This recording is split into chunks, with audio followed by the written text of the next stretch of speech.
Olá, meu nome é Jéssica Carolina Schenato, eu sou mestranda do curso de pós-graduação em Estudos Linguísticos pela Universidade Federal Fronteira Sul. Eu venho por meio deste apresentar um seminário da disciplina de Diversidade e Mudança Linguística, ministrado pela professora doutora Cláudia Rostes Neaquilotto.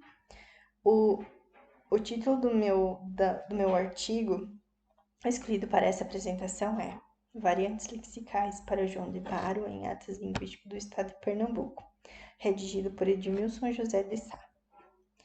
Então, esse daqui é o logotipo da revista, da qual eu retirei do artigo, né, redigido pelo professor Edmilson José de Sá. Então, a revista é a Fluente, Revista de Letras e Linguística. Aqui embaixo a gente tem uma pequena referência, também tirei da revista. Então, ela é uma revista da UFMA, Universidade Federal do Maranhão, volume 5, número 16, nas páginas 156 a 171, de julho e dezembro de 2020. O objetivo principal desse artigo, então, do qual eu li e venho por meio deste apresentar, é analisar as respostas da pergunta 066 do questionário semântico-lexical do projeto ALAB, Atlas Linguístico do Brasil, aplicado em Pernambuco, para saber como se chama a ave que faz a casa com terra nos postes, nas árvores e até mesmo nos cantos da casa. Esse é o objetivo principal do artigo do qual ele discorre. O sumário, então aqui está alguns títulos dos quais eu vou falar, né, dividido então, Projeto Atlas Linguístico do Brasil, ALAB. Dentro desse tema, desse tópico, eu também abordarei um pouco sobre os Atlas Linguísticos de Pernambuco, o léxico e a dialetologia da fundamentação teórica, os dados selecionados para análise e os seus resultados, considerações finais e, por fim, referência bibliográfica.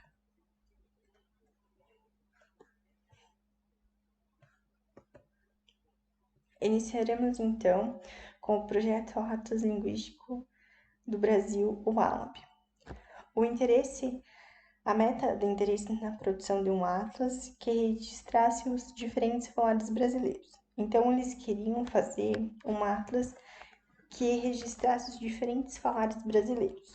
O interesse surgiu pela primeira vez em 1952, mas somente em 1996 que esse atlas se consolidou em um seminário nacional, Caminhos e Perspectivas para a Geolinguística no Brasil, organizado por pesquisadores do Instituto de Letras da Universidade Federal da Bahia. O projeto ALAB tem fundamentos teóricos da dialetologia, com um método científico de análise da geolinguística pluridimensional, que eu vou explanar mais à frente, com ênfase no estudo da variação diatópica e espacial. O corpus do projeto, então, é formado por 110 informantes, de 250 localidades diferentes, do Iapoque ao Chuí. O grau de escolaridade, então, tem dois perfis distintos, né? O primeiro perfil é alfabetizados com ensino fundamental incompleto, o segundo nível superior completo. Faixa etária 1, então, de 18 a 30 anos, e a faixa etária 2, de 50 a 65 anos. Os informantes devem ter nascido na região pesquisada. Os informantes também não devem ter passado apenas um terço de suas vidas fora da localidade pesquisada, e os seus pais também devem de ter morado praticamente a vida toda ali na região da qual será pesquisada. Esse, então, é o Atlas Linguístico de Pernambuco, tá? Eu retirei essa tabela do artigo do Edmilson, né? Do artigo do qual eu li. E ele tem 4 atlas, né? O Alip, o Alpserp, o Aliped e o Alquimip. São dois autores então, que trabalharam com esses atlas, o Sá e o Silva. E nos anos de 2013, 2017, 2018 e 2018, né? 3 anos só. Aqui nos pontos do inquérito tem as localidades do qual eles fizeram, então, a pesquisa, né? E aqui o número de cartas. O número de cartas a gente tem introdutória, fonética, léxicas e morfossintáticas. Vamos então passar para a metodologia, né? Para a fundamentação teórica que está regido dentro do artigo. Começaremos então pelo léxico. O léxico de uma língua constitui-se de um macro conjunto de palavras utilizadas por seus falantes. O léxico de uma língua em uso está em constante progresso de ampliação. O que isso significa?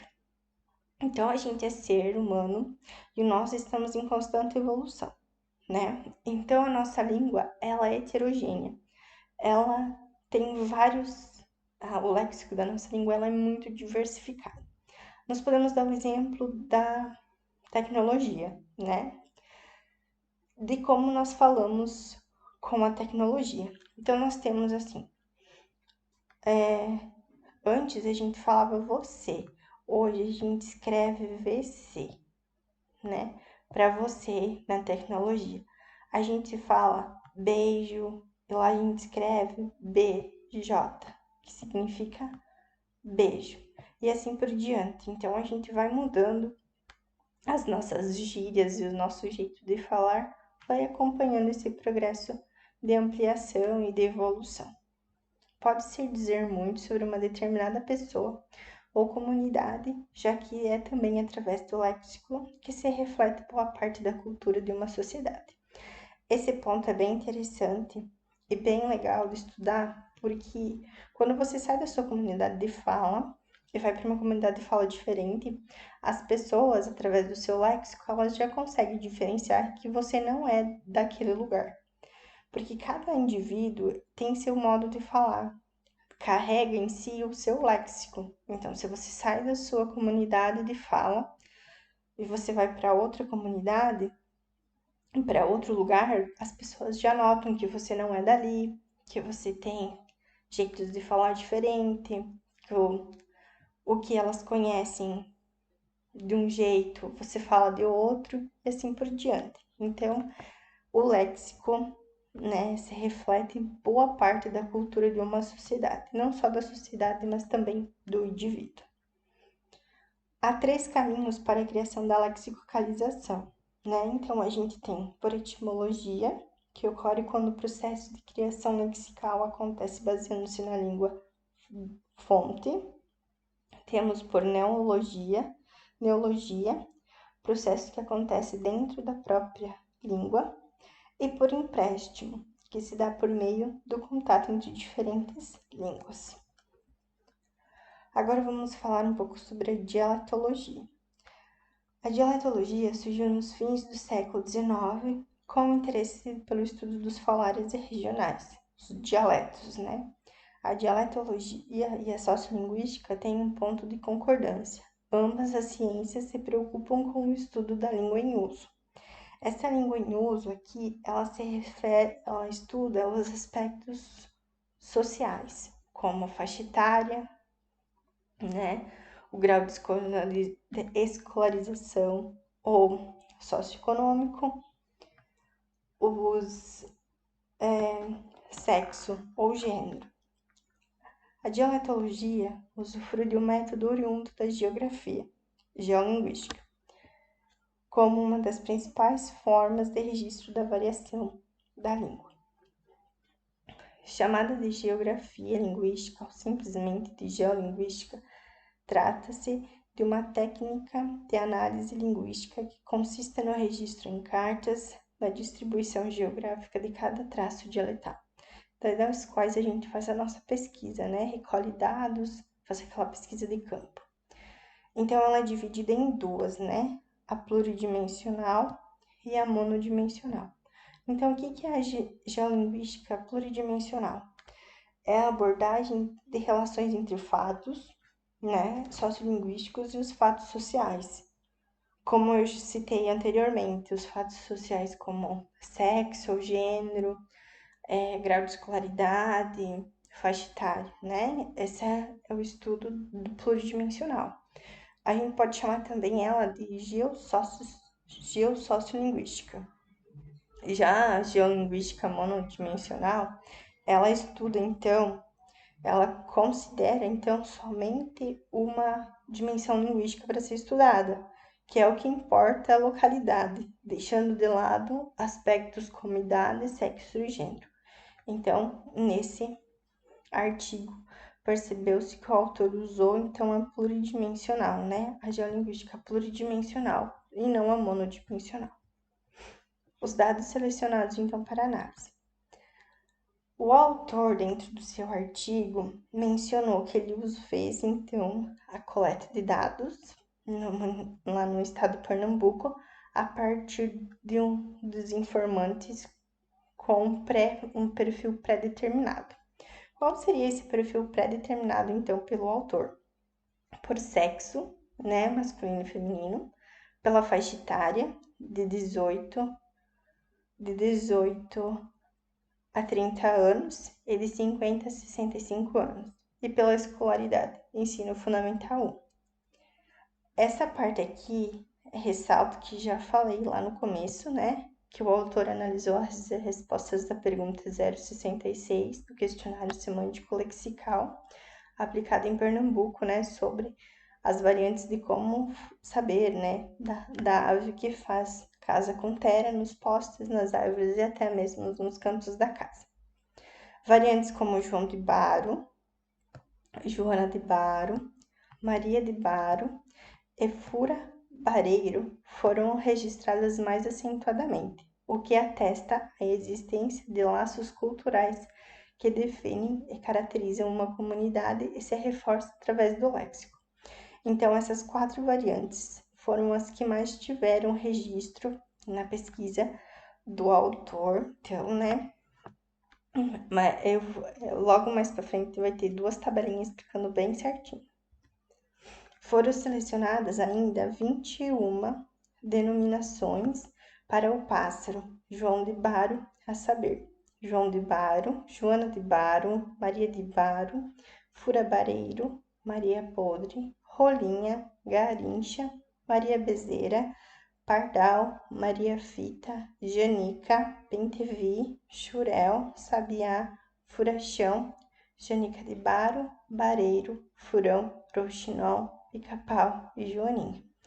Essas aqui foram as 20 denominações associadas ao pássaro João de Baro, mas apenas 4 delas foram analisadas, porque as outras apareceram, mas bem pouquíssimas vezes, e teve até em algumas comunidades que nem houve o aparecimento. Então, a gente tem aqui uma tabela genérica, que é sobre sexo, que é dos quais a gente vai ver a ocorrência e o percentual das palavras que apareceram, das denominações ou variações das que mais teve ocorrências, né? Então, em João de Baro, em masculino teve 45 ocorrências e um percentual de 35%. Já em feminino, João de Baro teve 30 ocorrências e um percentual de 23%. Joana de Baro, em masculino, 3 ocorrências, percentual de 2%. Em feminino, 5 ocorrências, 4%. Maria de Baro, 5 ocorrências em masculino, percentual de 4%. Em feminino, houve 8 ocorrências e um percentual de 6%. Furabareiro, não houve ocorrências em masculino, e em feminino houve 2 ocorrências com 1,5%. Outras 15 ocorrências, que são daquelas que eu citei anteriormente, um percentual de 12%. Outras ocorrências em feminino, então, 15% também, um percentual de 12%. Total, então, das ocorrências em masculino, 68 ocorrências e um percentual de 53%. Em feminino, 60 ocorrências e um percentual de 47%. Essa fonte é do autor, da qual eu retirei essa tabela do artigo. Agora a gente tem outra tabelinha aqui também interessante, que é da faixa etária, né? A faixa etária 1 e a faixa etária 2. A faixa etária 1 de 18 a 30 anos e a faixa etária 2 de 50 a 70 anos. João de Baro, então, teve 28 ocorrências, um percentual de 24% na faixa etária 1. Já na faixa etária 2, ela teve 36 ocorrências e um percentual de 31%. Joana de Baro teve 3 ocorrências e 2% na faixa etária 1. Já na faixa etária 2, ela teve 5 ocorrências e um percentual de 4%. Maria de Baro teve 4 ocorrências na faixa etária 1, percentual de 3%. Já na faixa etária 2, Maria de Baro teve 9 ocorrências, um total de um percentual de 8%. Furabareiro não teve ocorrência na faixa etária 1, já na faixa etária 2 apenas com 2 ocorrências, 2%. Outras, na faixa etária 1 teve 14, 12%, e na faixa etária 2, 16 ocorrências com 13%. Um total, então, de 49 ocorrências de 18 a 30 anos, com um percentual de 42%. Já na faixa etária 2, de 50 a 70 anos, teve 68 ocorrências e um percentual de 58%, ressaltando também que essa tabela está no artigo. Chegamos à conclusão, então, da tabela, é que a primeira tabela conclui-se que os homens utilizam mais que as mulheres a denominação de João de Baro. E a segunda tabela tem seu resultado de que o maior número de ocorrências foi registrado na faixa etária, na segunda faixa etária. Aqui a gente tem um ponto bem interessante para citar, que são as análises das denominações para João de Baro. João de Baro, então, seu nome científico é Furnarius furus, né? Esse é o nome científico. A gente chama de João de Baro, então. E é engraçado porque aqui o autor, eu retirei esses trechos do artigo, mas tem algumas coisas que eu alterei, então tem algumas citações minhas. Então, de Sá, que é o autor, coloca uma questão bem pertinente da qual este pássaro tem relações simbólicas e por se tratar de um animal sagrado.